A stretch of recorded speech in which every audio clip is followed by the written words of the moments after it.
Hello, good morning to all of you. स्वागत है आप सभी का लक्ष्य सिविल सर्विसेज गोपालगंज के इस यूट्यूब प्लेटफॉर्म पे। मैं शशि स्वागत करता हूं अपने इस यूट्यूब चैनल पे। आज के इस लेक्चर के माध्यम से हम बातचीत करेंगे बिगनर्स के लिए बिहार लोक सेवा आयोग की तैयारी कैसे करें और बिहार में ऑफिसर बनकर बिहार को सेवा करने का किस तरह से एक अपॉर्चुनिटी बिहार में मिलती है बिहार लोक सेवा आयोग के माध्यम से, तो उसकी प्रिपरेशन कैसे करें, प्रीलिम्स, मेंस और इंटरव्यू, इन सारी चीज़ों पे हम बातचीत करेंगे। और ये लेक्चर स्पेशली बिगनर्स के लिए है जो graduation first year, second year या लास्ट ईयर में है और बिहार लोक सेवा आयोग की तैयारी के लिए वो प्लान कर रहे हैं कि किस प्रकार से तैयारी की जाए और उसके एक प्रॉपर गाइडलाइन के बारे में उनकी जानकारी चाहिए कि किस तरह से पेपर्स वगैरह होते हैं।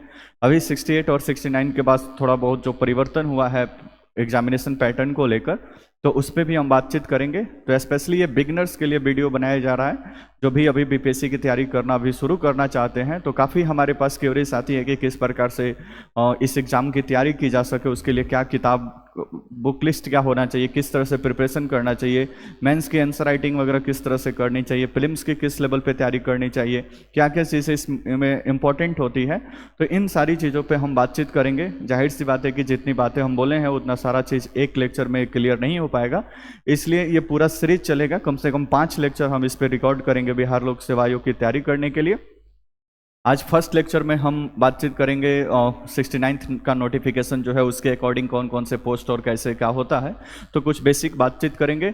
उसके बाद से आगे के 4 वीडियो में 2, 3, 4, 5 4 वीडियो में हम पूरी तरह से प्रिपरेशन पे बात करेंगे और मेंस और प्रीलिम्स के एक एक सब्जेक्ट पे हम बातचीत करेंगे कि किस तरह से इसका प्रिपरेशन मतलब किया जा सकता है।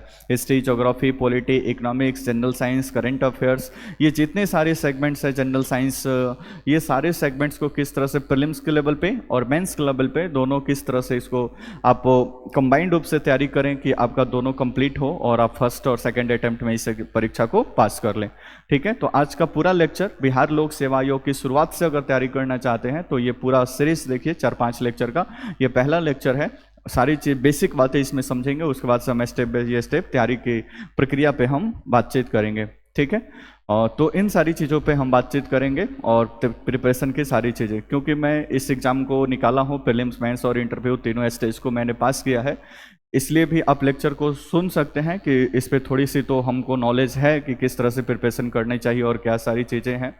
लक्ष्य सिविल सर्विसेज की गाइडलाइन में और भी आपको पता है कि मेरे गाइडलाइन में एक और मतलब वीडियो है अभी वो, तो उसका भी प्रिपरेशन हमारी गाइडलाइन में हुआ है। अभी कुछ लड़के मेंस दिए हैं 69th के, तो पूरी तरह से एक सेटअप है लक्ष्य सिविल सर्विसेज के द्वारा। तो एक बार इस पूरे पैटर्न को समझ जाइए, उसके बाद से हम धीरे धीरे परीक्षा की पूरी प्रक्रिया पे बातचीत करेंगे। ठीक है, बिहार लोक सेवा आयोग के अंतर्गत एक काफ़ी बड़ी जॉब है बिहार में, आपको करने की अपॉर्चुनिटी मिलती है ऑफिसर बनकर बिहार को सेवा करने की। तो इतनी बड़ी अपॉर्चुनिटी के लिए, इतने बड़े सर्विस में जाने के लिए एक सटीक रणनीति और एक सटीक रणनीति के साथ साथ क्या पढ़ना है, क्या नहीं पढ़ना है और किस तरह से प्रिपरेशन करना है, इन सारी चीज़ों की जानकारी आवश्यक है। सामान्यतः तो हमारे देखने में आता है कि जो भी बच्चे यहाँ पे इंक्वायरी के लिए आते हैं डायरेक्ट जो बीपीएससी, उनको सिलेबस भी ठीक ढंग से पता नहीं होता है, प्रीवियस ईयर क्वेश्चंस नहीं पता होता है कि कितने पेपर क्या होते हैं सिलेबस में, और वो बीपीएससी के पता चलता है कि वो 1-2 साल से बीपीएससी की तैयारी कर रहे हैं। तो ये थोड़ा सा काफ़ी मतलब लॉजिकल नहीं लगता है, इसलिए आप प्रिपरेशन करना चाहते हैं और एग्ज़ाम को पहले अटैम्प्ट और सेकेंड अटैम्प्ट में आप ग्रेजुएशन खत्म होने के तुरंत बाद आप इस एग्ज़ाम को फाइनली निकाल लेना चाहते हैं, तो सटीक 1.5-2 वर्ष की रणनीति के साथ आपको काम करना पड़ेगा और प्रीलिम्स और मेंस और कि जो भी सिलेबस है उसको मतलब काफ़ी बेहतरीन तरीके से आपको तैयार करके और फिर एग्ज़ाम में आपको जाना पड़ेगा। तो कोई मुश्किल नहीं है, आप आसानी से इस एग्ज़ाम को भी निकाल सकते हैं।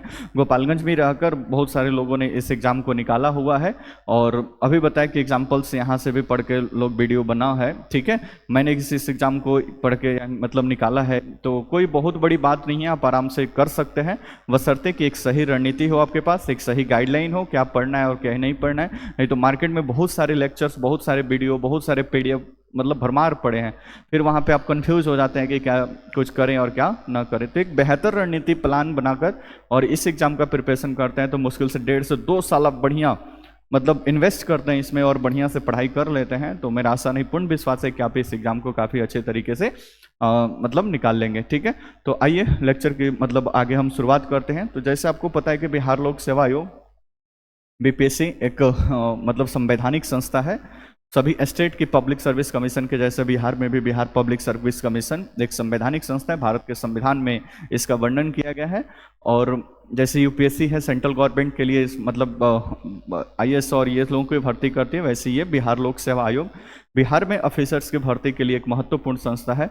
इसके द्वारा एग्जाम तो और भी लिए जाते हैं, जैसे टीचर वगैरह आप देखते हैं, लेकिन सबसे ज़्यादा जो फेमस जो इसका सीएससी का एग्जाम होता है, सिविल सर्विस वाला एग्जाम, वो काफ़ी मायने रखता है। ठीक है, तो आपको पता है कि बीपीएससी के आगे हम सारी चीज़ें देखेंगे, प्रीलिम्स और मेंस और इंटरव्यू 3 लेवल पे एग्जाम होता है, और उसके बाद से तीनों मतलब पास करने के बाद से फिर आपको बिहार में एज ए ऑफिसर्स आपको सेवा करने का मौका मिलता है। ठीक है, तो हम इस लेक्चर का आधार रखेंगे 60, अभी तो 17th, अभी जो पेपर अभी तक हुआ है तो 69th तक पेपर हो गया है, मतलब बिहार लोक सेवा आयोग के द्वारा सीएससी के लिए 69 बार पेपर लिया जा चुका है, और 69वीं के पेपर अभी मेंस का रिजल्ट पेंडिंग में है, जुलाई के लास्ट वीक के आसपास वो मेंस का रिजल्ट आएगा।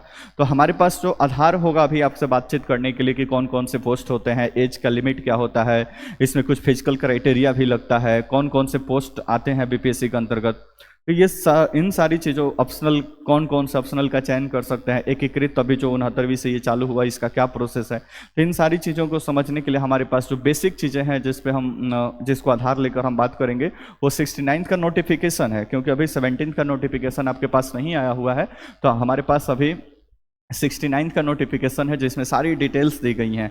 उसके बाद से कोई ज़्यादा परिवर्तन नहीं है, तो सेम एज वो तो रहेगा 17th में भी। तो हम 69 के नोटिफिकेशन को ध्यान में रखकर और इस तैयारी की प्रक्रिया और क्या क्या जरूरी है इस तैयारी के संबंध में, उन सारी चीज़ों पे बातचीत कर लेते हैं। ठीक है, तो एक बार ध्यान से इस पूरे लास्ट तक वीडियो को देखें और नोटिफिकेशन के माध्यम से समझने का प्रयास करें कि बिहार लोक सेवा आयोग के अंतर्गत किस तरह से परीक्षाएं संचालित होती हैं, क्या क्या बेसिक क्राइटेरिया चाहिए, इनको समझ लेने के बाद नेक्स्ट लेक्चर से हम तैयारी पर बातचीत करेंगे, किस तरह से तैयारी वगैरह इसका करना है। ठीक है, तो आइए बातचीत आगे बढ़ाते हैं। ठीक है, तो बिहार लोक सेवा आयोग, ये नेहरू पथ बेली रोड पटना इनका एड्रेस है, और ये 69, ठीक है, तो ये 69th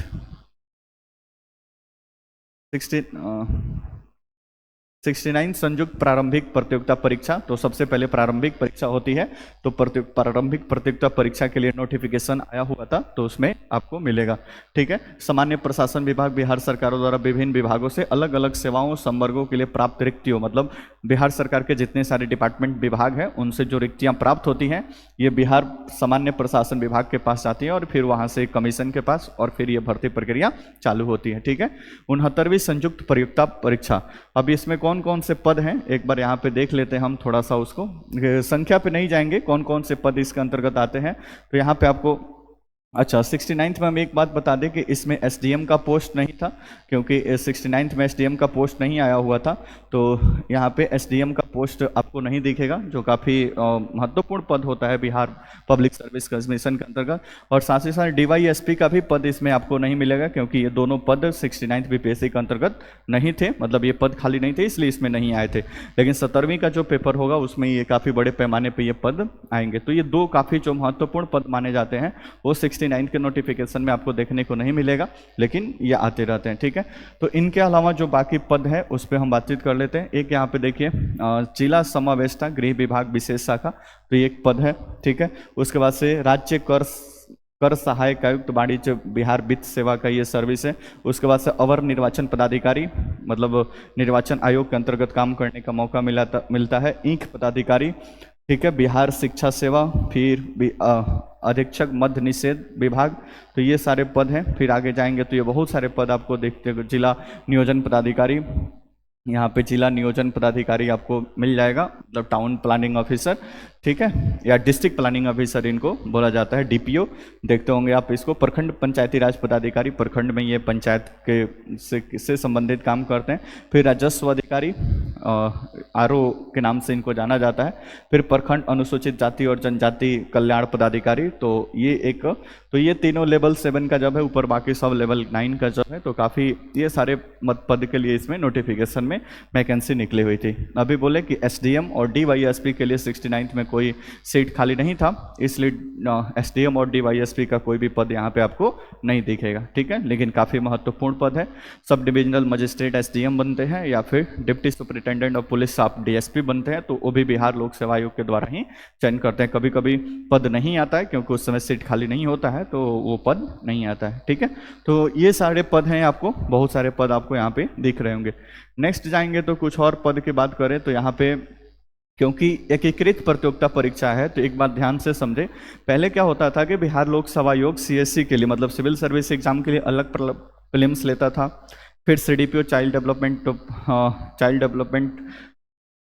CDPO के लिए अलग पेपर लेता था। उसके बाद से अगर जाएंगे तो ये बाकी सब वित्तीय प्रशासनिक पदाधिकारी के लिए अलग पेपर लेता था। सबका प्रीलिम्स अलग अलग होता था, मेंस अलग अलग होता था, इंटरव्यू अलग अलग होता था।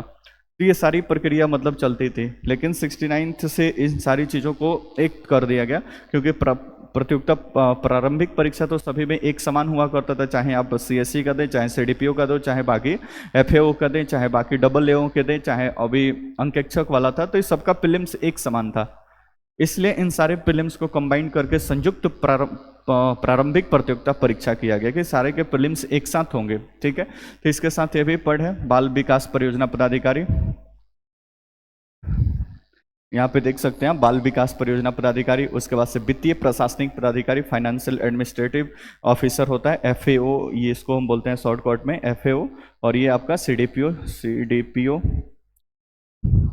ठीक है, चाइल्ड डेवलपमेंट प्लानिंग ऑफिसर, ये आपका CDPO हो गया, ठीक है। उसके बाद से जाएंगे तो ये पुलिस अधीक्षक, ये तो थोड़ा सा टेक्निकल विंग्स वाला है, तो इसका यहाँ पे मतलब दिया हुआ है। तो ये सारे पद के लिए यहाँ पे मतलब कहने का मतलब कि CDPO के लिए भी प्रारंभिक परीक्षा एक ही मतलब प्रारंभिक परीक्षा, FAO के लिए भी प्रारंभिक परीक्षा जो प्री है, और ये इसके लिए भी प्रारंभिक परीक्षा। तो इन चारों एग्जामिनेशंस के लिए जो प्रीलिम्स का एग्जाम है, PT प्रिलिमिनरी टेस्ट या प्रारंभिक परीक्षा, वो एक ही साथ मतलब होगा, एक ही साथ होगा। और कट ऑफ मतलब आपका प्रीलिम्स में मार्क्स ज़्यादा है तो आपको चारों में आपको मेंस देने का मौका मिल जाएगा। तो इन सभी एग्जामिनेशंस के अंतर्गत प्रीलिम्स तो एक ही होगा, लेकिन सबका मेंस अलग अलग होगा। CSC के लिए मेंस अलग होगा, CDPO के लिए मेंस अलग होगा, FAO के लिए मेंस अलग होगा, इसके लिए मेंस अलग होगा। तो प्रारंभिक परीक्षा में PT सबका एक समान होगा। आप वहाँ पे मार्क्स ज़्यादा है तो हो सकता है कि चारों में आपको मेंस देने का मौका मिल जाए। मार्क्स कम है तो 3 में, उससे भी कम है तो 2 में, उससे भी कम है तो 1 में भी आपको मेंस देने का मौका मिल सकता है, ठीक है। तो इस तरह से इन सारे पदों के लिए प्रारंभिक परीक्षा लिया जाता है। नेक्स्ट आगे कुछ और बातों को समझे, यहाँ पे देखिए कुछ और बातों को समझते हैं। प्रारंभिक परीक्षा के पूर्व अधियाची विभागों के अंतर्गत पार अधिसूचना में शामिल किया जा सकता है या संशोधन पदों की घटे। कहने का मतलब जब ये नोटिफिकेशन निकला हुआ है तो ये बात कर रहा है कि नोटिफिकेशन निकलते समय जितना पदों की संख्या या सीटों की संख्या है वो बाद में फेरबदल किया जा सकता है, घट भी सकता है, बढ़ भी सकता है। सामान्य कंडीशन में पद बढ़ सकता है, मतलब जब तक प्रारंभिक परीक्षा का एग्जाम नहीं हो जाता है तब तक इसमें पद बढ़ते ही रहते हैं, घटने की संभावना बहुत कम होती है, ठीक है। उक्त विज्ञापन के लिए भरे गए आवेदनों की संख्या के आधार पर एक से अधिक पालियों में परीक्षा आयोजित की जा सकती है। अब जो प्रारंभिक परीक्षा है 67 पे इस पे काफ़ी डिबेट हुआ क्योंकि बच्चों की संख्या ज़्यादा थी, तो कमीशन ने निर्धारित किया कि इसको 2 पाली में पेपर लेंगे, लेकिन बच्चों ने फिर इसका प्रोटेस्ट किया और फिर उसको 1 पाली पे जाना पड़ा। इसलिए इस पर नोटिफिकेशन में ही क्लियर कर दिया गया था कि अगर बच्चों की संख्या ज़्यादा होगी तो हम क्या कर सकते हैं कि इसको 2 पाली में, मतलब 2 पाली में इसका पेपर लिया जा सकता है। तो ये मतलब कमीशन के द्वारा क्लियर कर दिया गया था, ठीक है। ऑनलाइन फॉर्म भरे जाएंगे, तो ये तो अब आजकल तो सारे फॉर्म ही ऑनलाइन भरे जा रहे हैं, तो इसमें कोई दिक्कत परेशानी नहीं है, ऑनलाइन फॉर्म भर जाएंगे। नेक्स्ट देखिए, अब ये देखिए कौन सी परीक्षा के लिए क्या क्वालिफिकेशन होना चाहिए, यहाँ पे ये सारी चीज़ें दी हुई हैं। जैसे मान लें कि 69वीं संयुक्त प्रतियोगिता परीक्षा के लिए आपको CSC के लिए भाग लेना है, तो इसके लिए क्या क्वालिफिकेशन चाहिए? किसी भी मान्यता प्राप्त विद्यालय से स्नातक या समतुल्य परीक्षा में उत्तीर्ण होना चाहिए या पास होना चाहिए। यहाँ पे अपेयरिंग काउंट नहीं होता है, आपको ग्रेजुएशन पास आउट होना पड़ेगा, किसी भी स्ट्रीम से हो, साइंस हो, आर्ट्स है, कॉमर्स है, कोई भी आपका मेन सब्जेक्ट है, इससे कोई लेना देना नहीं है। किसी भी मान्यता प्राप्त जो भी यूनिवर्सिटीज है, विश्वविद्यालय, उससे आपका सिंपल ग्रेजुएशन होना चाहिए, ठीक है।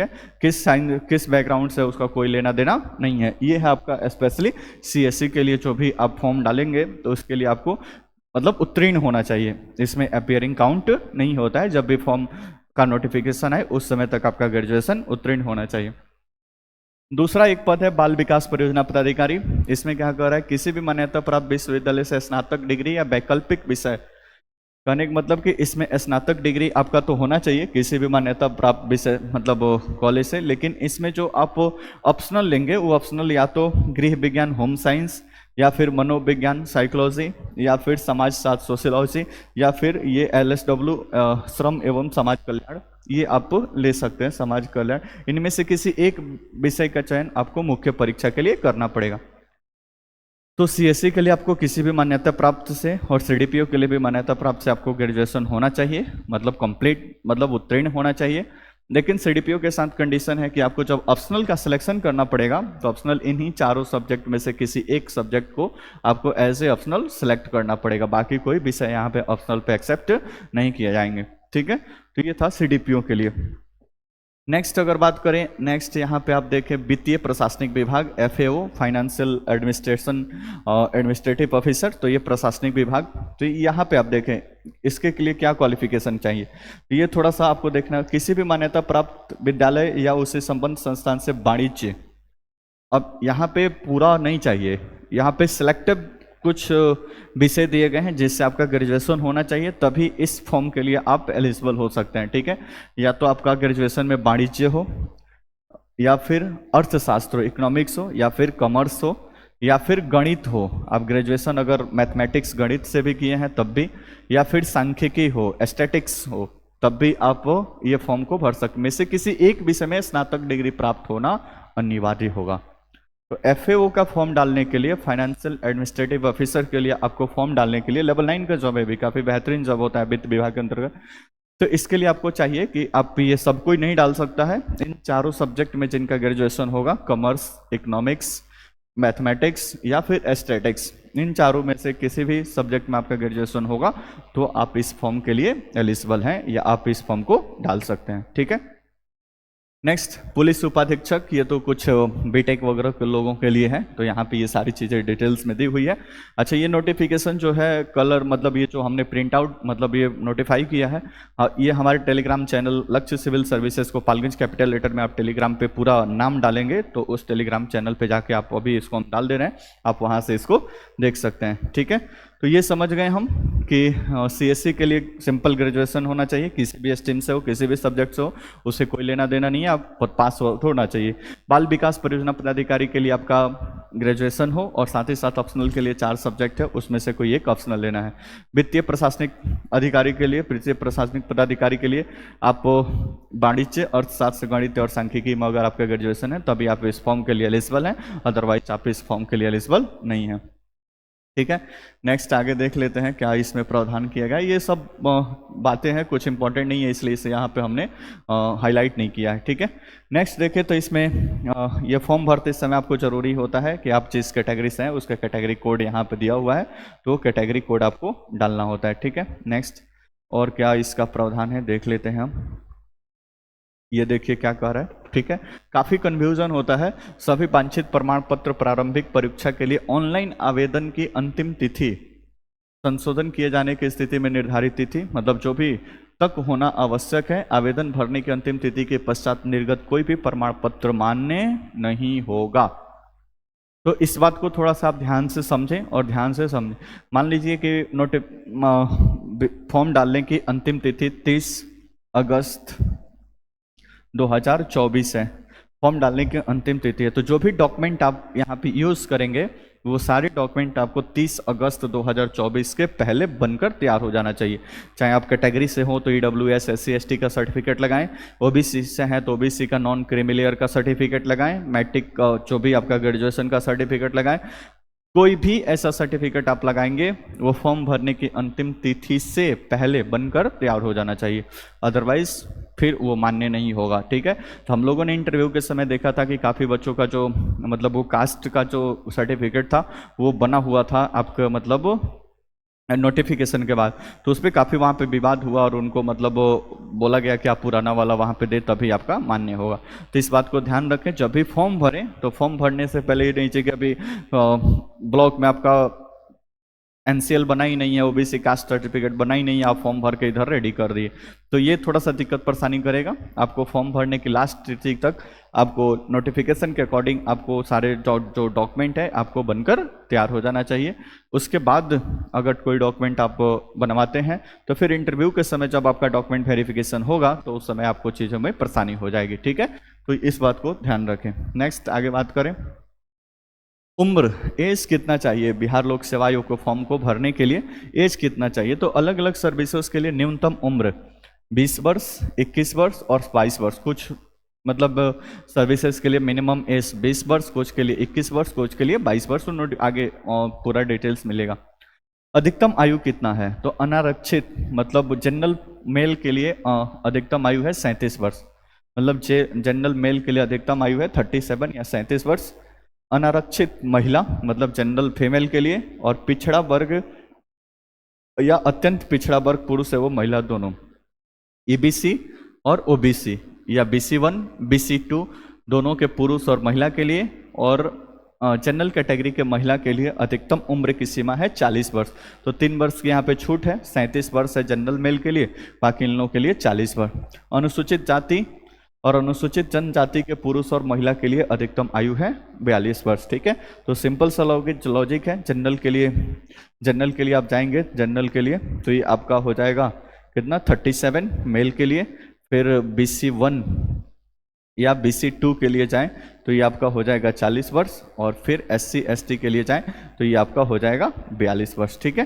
तो ये आपका कुछ क्राइटेरिया यहाँ पे दिया हुआ है एज को लेकर, ठीक है। तो इस तरह से ये अधिकतम एज है। इतना क्यों इंतजार करना, बढ़िया से तैयारी करते हैं तो 22, 23, 21 वर्ष के उम्र में आप जॉब लें, उसके बाद से बेहतर बिहार को सेवा करने का आपको मौका मिलेगा। एक लंबा टाइम 20-22 वर्ष की उम्र में आप लेते हैं तो लगभग 35, 36, 37, 38 वर्ष आपको बिहार का सेवा करने का मौका मिलेगा। प्रमोशन भी काफ़ी हाई लेवल पे आप पहुंचेंगे और एक अच्छे ऑफिसर्स के रूप में काम करेंगे। तो उतना नहीं सोचना है, एक सटीक रणनीति के साथ बस काम करना है, और 1.5-2 साल की पढ़ाई के बाद से इजीली हो जाता है, कोई बहुत बड़ी बात नहीं है। बस कि उसका गाइडलाइन और सटीक रणनीति आपके पास होना चाहिए, ठीक है। आइए आगे बात करते हैं। आयोग के द्वारा मैट्रिकुलेशन यानी जो 10वीं क्लास का है समतुल्य प्रमाण पत्र में अंकित उम्मीदवारों की जन्म तिथि ही मान्य होगी। 10th क्लास की जो सर्टिफिकेट है आपका, उसमें जो डेट ऑफ बर्थ आपको मेंशन किया गया है वही डेट ऑफ बर्थ मतलब मान्य होगा, ठीक है। मतलब आपके डेट ऑफ बर्थ की काउंटिंग के लिए, ठीक है। नेक्स्ट आगे देख लेते हैं क्या कुछ बातें यहाँ पे दी गई हैं। यहाँ पे देखिए शारीरिक दक्षता, कुछ शारीरिक मानदंड भी चाहिए, देख लीजिए। उम्मीदवार स्वस्थ, सुसंगठित, शरीर वाला, सक्रिय हो तथा उसे किसी ऐसे शारीरिक दोष से मुक्त होना चाहिए जिससे कर्तव्यों के भली भांति मतलब पालन करने में बाधा हो, मतलब ठीक ठाक हो, दिमाग उमाग से मतलब ठीक ठाक हो, कुछ यही कह रहा है। चिकित्सा बोर्ड द्वारा जांच में यदि उम्मीदवार को अपेक्षा का पूर्ण, वहाँ पे आप इंटरव्यू के समय 16 रुपये मतलब एक शुल्क लगता है जहाँ पे आपका मेडिकल टेस्ट होता है। लगभग वो सब लोग पास कर जाते हैं, कोई दिक्कत परेशानी होता है तो फिर उसको इलाज के लिए बोल दिया जाता है। यहाँ से छठता लोग कम ही है, न के बराबर, या नहीं छठता है लोग। तो ये बेसिक आपको मेडिकल टेस्ट मतलब होता है, ठीक है। उसके बाद कुछ ऐसे पोस्ट हैं जिसके लिए हाइट और चेस्ट वगैरह की ज़रूरत होती है, यहाँ पे दिया हुआ है। स्पेशली DSP का चूंकि इसमें पोस्ट नहीं है तो इसलिए यहाँ पे मेंशन नहीं है। बाकी उसके अलावा जो बातें हैं वो यहाँ पे दिया हुआ है, जैसे बिहार पुलिस सेवा, जिला समव्यवस्था, जिला अग्निशमक पदाधिकारी, सब ये पुलिस हाउस से संबंधित पद है। इन सारे पद के लिए पुरुष उम्मीदवारों की न्यूनतम ऊंचाई 5 फीट 5 इंच, मतलब पुरुष के लिए 5 फीट 5.5 फीट, मतलब वही 5 फीट 5 इंच। फिर 32 इंच मतलब वो बिना फुलाए, मतलब सीना, वो सारी चीज़ें। और महिलाओं के लिए हाइट है 5 फीट 3 इंच, ठीक है। तो ये आपको दिमाग में रखना है। ये कुछ पुलिस से संबंधित सर्विसेज हैं, बस उसके लिए प्रावधान किया गया है, बाकी सभी सर्विसेज के लिए नहीं है, ठीक है। तो मेल के लिए 5 फीट 5 इंच और फीमेल कैटेगरी के लिए 5 फीट 3 इंच एक नॉर्मल हाइट जो होती है वो तो होना चाहिए। नेक्स्ट आगे शुल्क 600 रुपये जनरल कैटेगरी का शुल्क लगता है फॉर्म भरते समय, सभी का उसी के अकॉर्डिंग है, ये तो कोई बहुत बड़ी बात नहीं है समझने वाला। नेक्स्ट आगे देख लेते हैं। फिर अब यहाँ से जो बातें चालू होगी वो थोड़ा सा आपको ज़्यादा ध्यान से समझनी है, ठीक है। एकीकृत संयुक्त प्रतियोगिता परीक्षा के लिए परीक्षा का संरचना। अब ये पूरा एग्जाम पैटर्न क्या है इस पे आइए थोड़ा सा हम बातचीत कर लेते हैं। जैसे एकीकृत संयुक्त प्रारंभिक परीक्षा भाग 1 जो प्रीलिम्स का एग्जाम है उस पे एकीकृत संयुक्त प्रारंभिक प्रतियोगिता परीक्षा में सामान्य अध्ययन विषय होगी, जिसमें सभी वस्तुनिष्ठ बहुविकल्पीय मतलब एक से अधिक ऑप्शन, परीक्षा का अवधि 2 घंटे, कुल अंक 150, बहुविकल्पीय उत्तरों में किसी एक का चयन अपेक्षित होगा। कहने का मतलब कि प्रीलिम्स के एग्जामिनेशन में सिर्फ एक पेपर होगा जिसका नाम होगा सामान्य अध्ययन, जनरल स्टडी, या फिर एक विषय होगा जिसका नाम होगा सामान्य अध्ययन। ठीक है, टोटल इसमें 150 क्वेश्चन होंगे, 150 क्वेश्चन होंगे, प्रत्येक क्वेश्चन 1 नंबर का होता है, आपको पता है।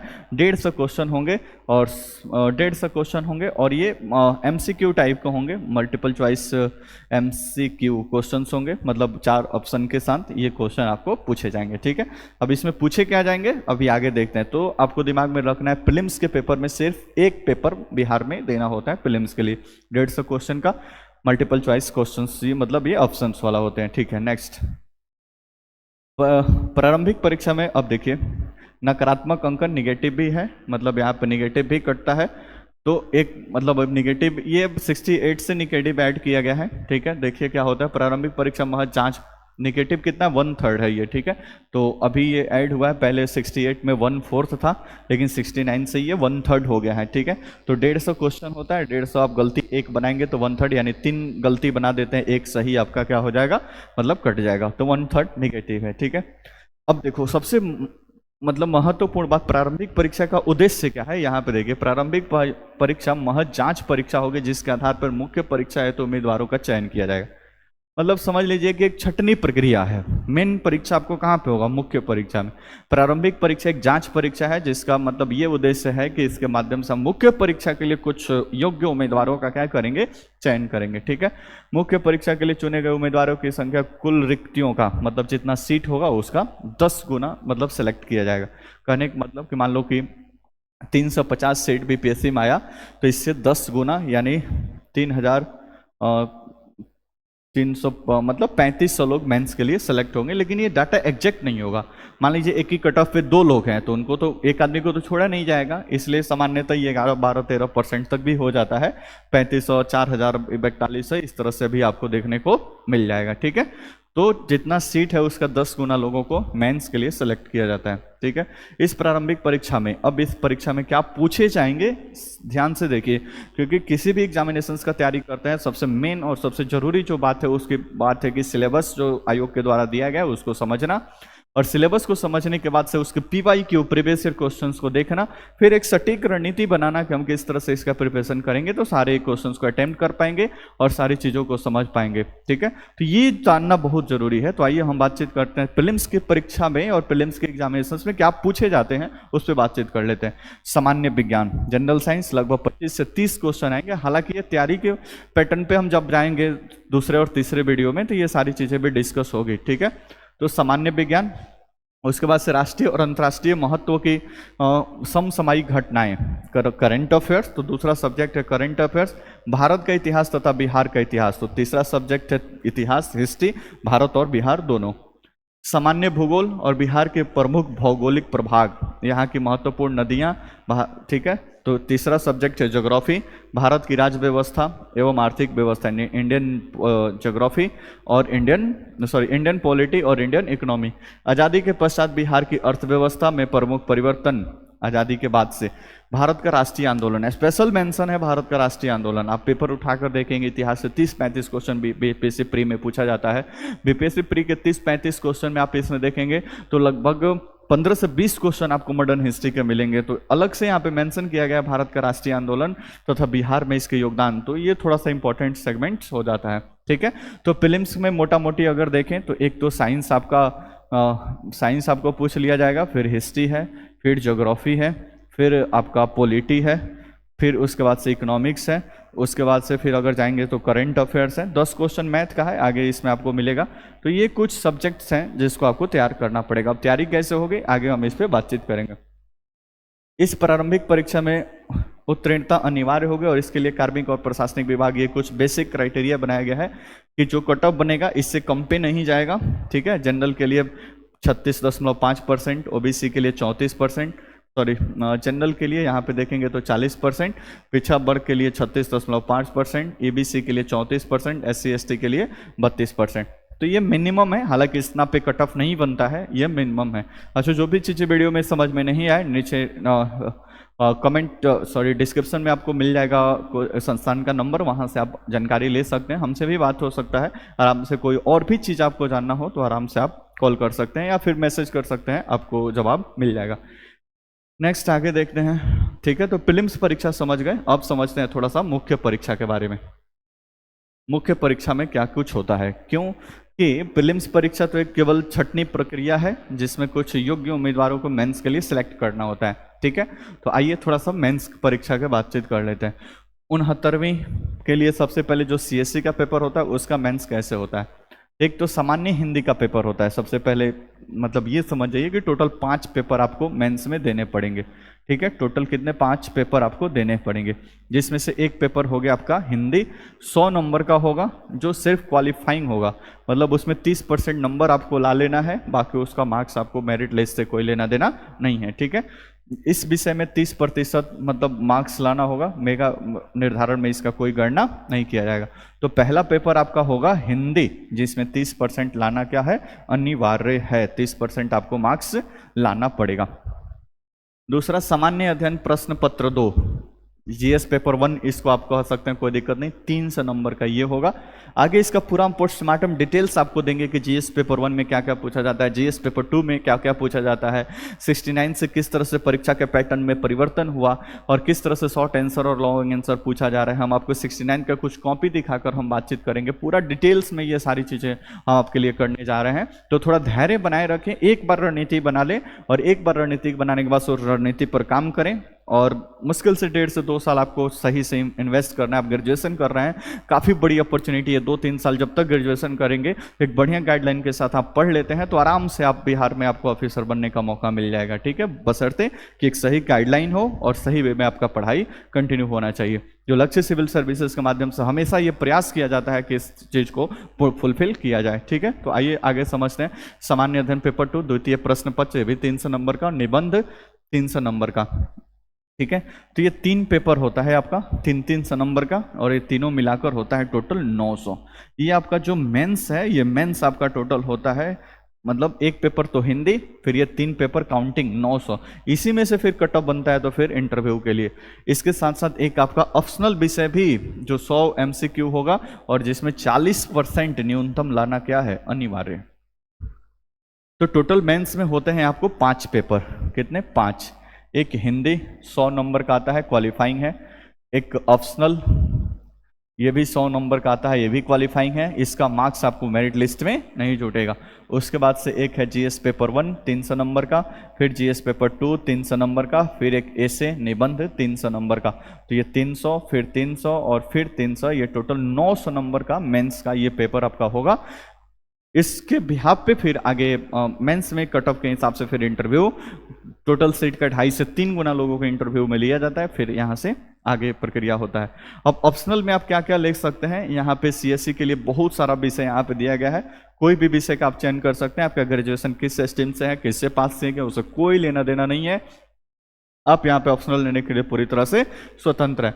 कृषि विज्ञान, पशुपालन एवं पशु चिकित्सा, मानव विज्ञान, वनस्पति विज्ञान, रसायन विज्ञान, सिविल इंजीनियरिंग, वाणिज्य शास्त्र, लेखा विधि, इकोनॉमिक्स, विद्युत इंजीनियरिंग, ज्योग्राफी, भू विज्ञान, हिस्ट्री, गणित, ये सारे लगभग यहाँ पे विषय आपको लगभग 37 विषय यहाँ पे आपको दिए गए हैं। इन 37 विषय में से कोई भी एक विषय आप ऑप्शनल के लिए चयन कर सकते हैं।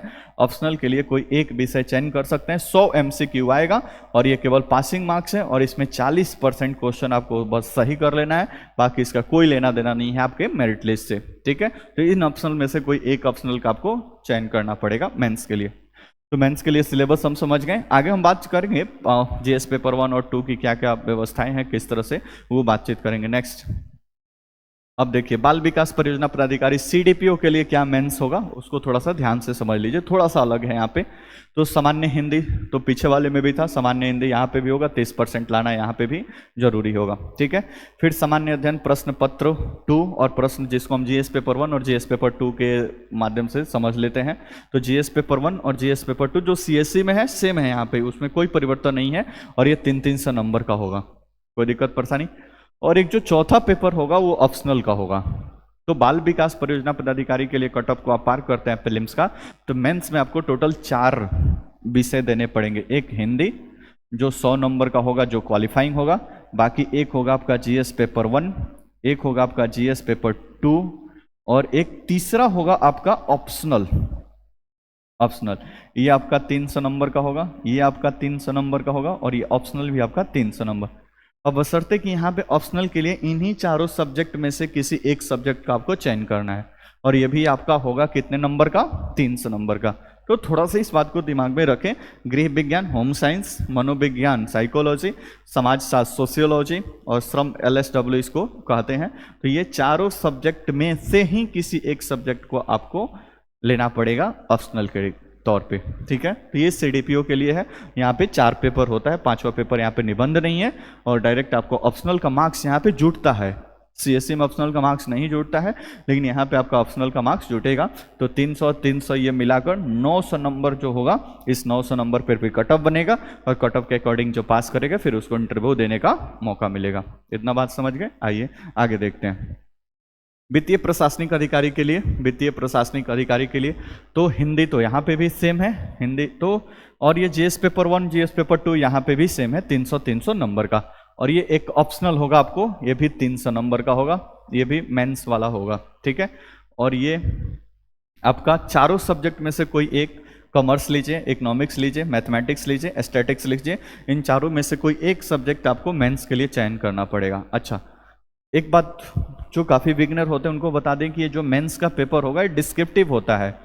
डिस्क्रिप्टिव यहाँ पे लिखा है ना, विषयनिष्ठ आधारित, मतलब यहाँ पे आपको आंसर लिखना पड़ता है 100 शब्द में, 200 शब्द में, 500 शब्द में, 400 शब्द में आंसर लिखना पड़ता है। जैसे मान लो कि 1857 की क्रांति का में बिहार का क्या योगदान था, इस क्वेश्चन पूछा गया 150-200 शब्द में, तो इसको आपको लिखना पड़ता है। लिखना, वाइट पेज मिलता है जिस पे लिखना पड़ता है। ये सारी चीज़ें हम आगे अभी डिस्कस करेंगे, आप परेशान ना हो, दूसरे या तीसरे लेक्चर में उसको लेंगे, ठीक है।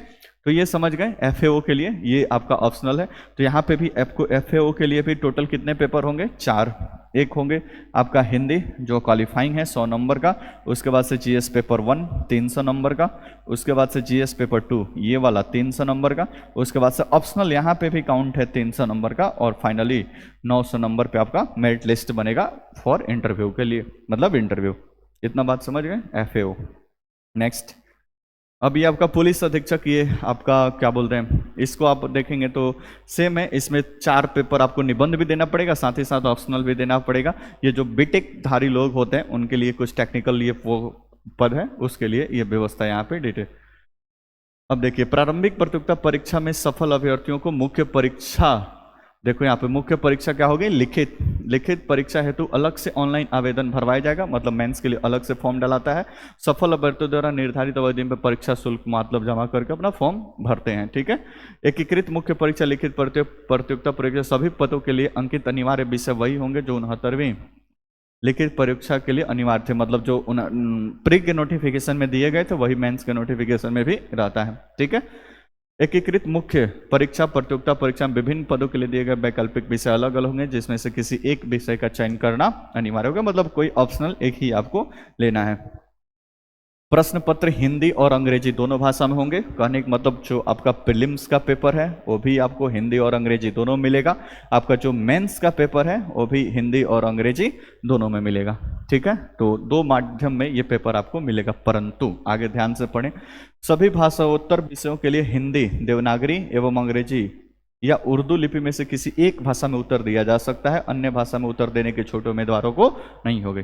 एक बात ध्यान से, अब तो पूछेगा ये 2 मीडियम में, हिंदी या फिर इंग्लिश, लेकिन आपको जो आंसर लिखना है वो आंसर 3 भाषा में लिखने की छूट दी गई है। बिहार लोक सेवा आयोग के मेंस के आंसर के लिए आपको 3 भाषा, या तो आप हिंदी लिख लीजिए, या फिर आप इंग्लिश लिख लीजिए, या फिर आप चाहें तो उर्दू भी लिख सकते हैं। तो तीनों भाषा में से किसी भी भाषा में आप अपना मेंस का जो राइटिंग है या फिर मेंस का आपको अपना लिख सकते हैं, तीनों में से कोई भी, ठीक है।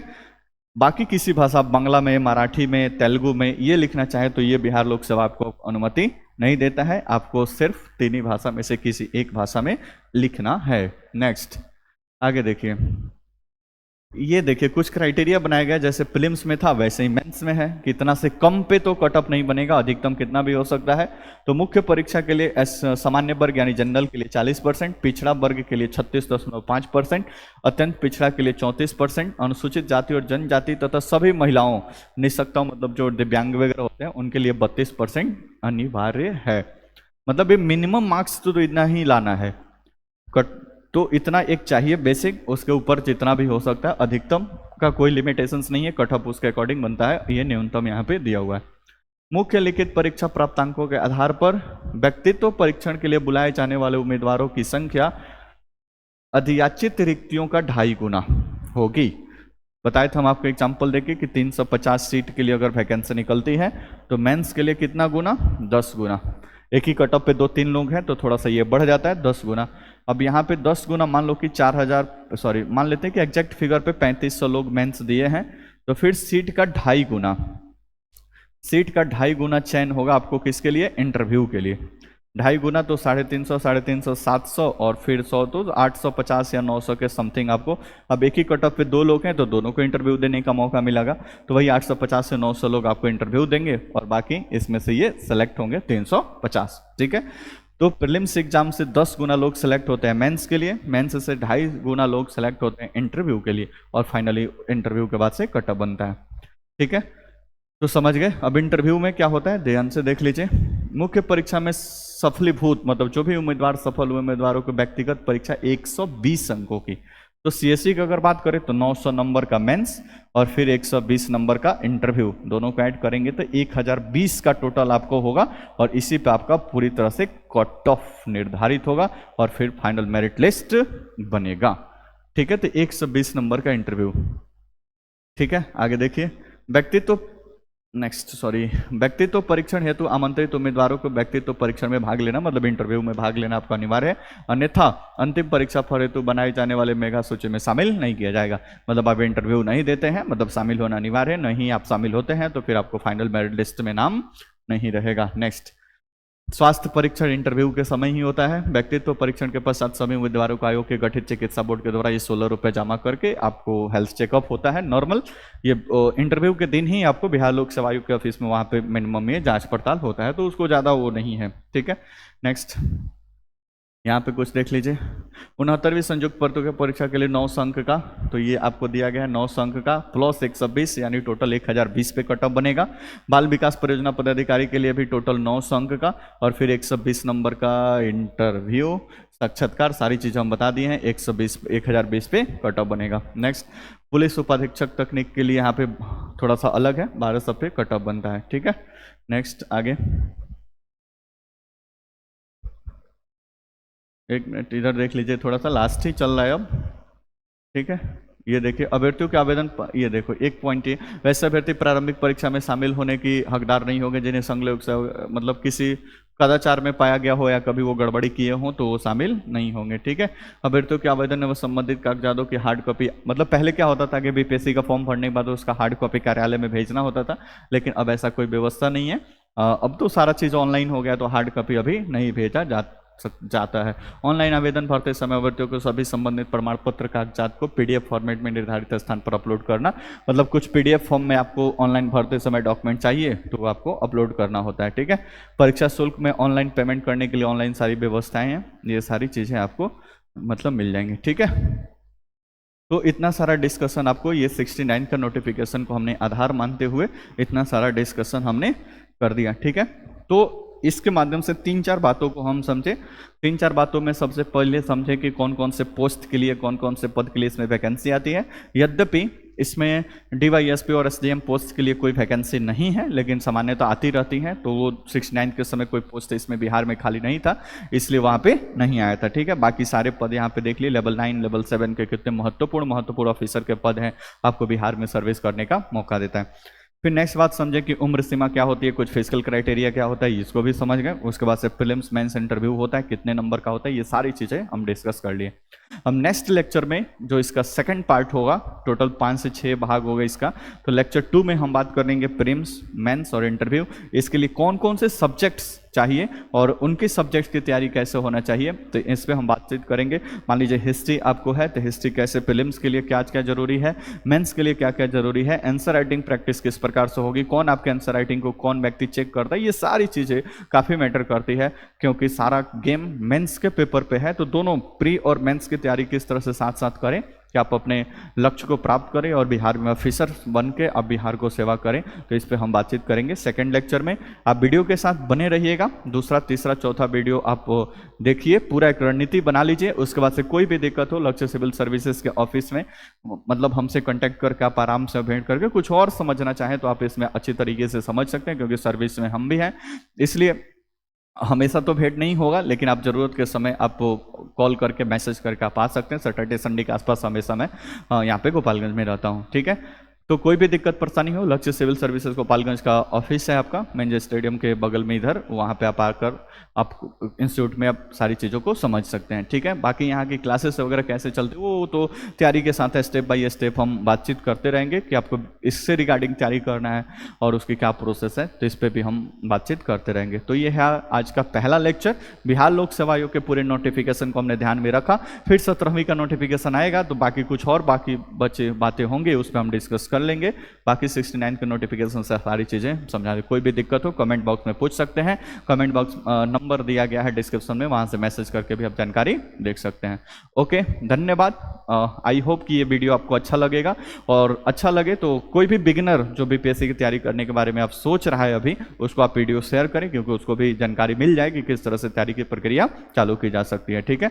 कोई इससे ये पीडीएफ आपको मेरे Telegram channel Lakshya civil services Gopalganj capital letter में आप सर्च करेंगे, वहां से मिल जाएगा, उसको आप डाउनलोड करके और वहां से आप उसको इस पीडीएफ को प्राप्त कर सकते हैं, ठीक है। बिहार लोक सेवा आयोग की साइट पे भी है, आप जहां से मर्जी वहां से इसको ले सकते हैं।